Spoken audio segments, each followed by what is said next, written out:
सीधे रुक कर लेते हैं पश्चिम बंगाल के मालदा। आपको बता दें कि आज प्रधानमंत्री मोदी का दौरा है और उन्होंने वंदे भारत ट्रेन को हरी झंडी भी दिखाई और अभी सभा को संबोधित कर रहे हैं। आने वाले समय में पूरे देश में इस आधुनिक ट्रेन का विस्तार होगा। मैं बंगाल को, असम को, पूरे देश को इस आधुनिक स्लीपर ट्रेन के लिए बहुत बहुत बधाई देता हूं। साथियों, आज भारतीय रेल कायाकल्प के दौर से गुजर रही है। रेलवे का बिजलीकरण हो रहा है, रेलवे स्टेशन आधुनिक हो रहे हैं। आज पश्चिम बंगाल सहित देश में 150 से अधिक वंदे भारत ट्रेनें चल रही है।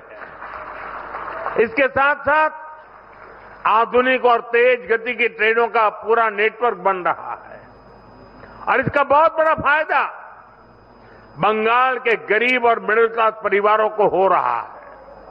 साथियों, आज बंगाल को 4 और आधुनिक अमृत भारत एक्सप्रेस ट्रेनें मिली हैं।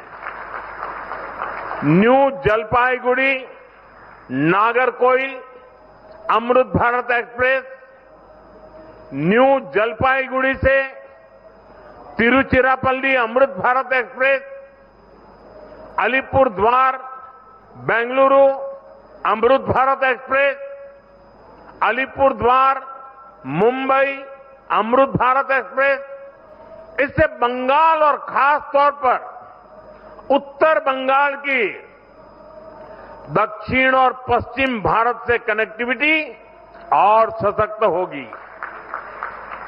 विशेष रूप से जो यात्री बंगाल और पूर्वी भारत की यात्रा के लिए देश के अलग अलग हिस्सों से आते हैं, जो गंगा सागर, दक्षिणेश्वर और कालीघाट के दर्शन को आते हैं, जो लोग यहां से तमिलनाडु और महाराष्ट्र जाते हैं, ये अमृत भारत एक्सप्रेस ट्रेनें उनके सफर को और आसान बनाएगी।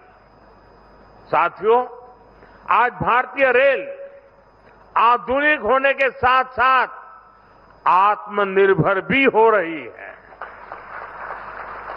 भारत के रेल इंजन, भारत के रेल के डिब्बे, भारत के मेट्रो कोच, ये सब भारत की टेक्नोलॉजी की पहचान बन रहे हैं। आज हम अमेरिका और यूरोप से ज्यादा लोकोमोटिव्स बना रहे हैं। दुनिया के कई देशों को पैसेंजर ट्रेन्स और मेट्रो ट्रेन्स के कोच का एक्सपोर्ट करते हैं और इन सब के कारण हमारी इकोनॉमी को बहुत लाभ मिलता है, हमारे नौजवानों को रोजगार मिलता है। साथियों, भारत को जोड़ना हमारी प्राथमिकता है। दूरियों को कम करना यह हमारा मिशन है और ये आज के इस कार्यक्रम में भी दिखाई देता है। एक बार फिर आप सभी को इन प्रोजेक्ट्स के लिए मेरी तरफ से बहुत बहुत शुभकामनाएं, बहुत बहुत धन्यवाद। मुझे यहां पड़ोस में ही एक बहुत बड़े कार्यक्रम में जाना है, वहां बहुत लोग इंतजार कर रहे हैं। जो बातें यहां नहीं बताई हैं वो विस्तार से वहां बताऊंगा और मीडिया का ध्यान भी उस वाले भाषण में ज्यादा होगा। बहुत बहुत धन्यवाद। तो आप सुन रहे थे प्रधानमंत्री मोदी को और उन्होंने साफ तौर पर कहा कि इससे आधुनिकीकरण से लोगों के लिए और रोजगार के अवसर बढ़ेंगे और साफ तौर पर आपने देखा कि किस तरह से प्रधानमंत्री मोदी का ये मालदा दौरा बेहद ही महत्वपूर्ण माना जा रहा है।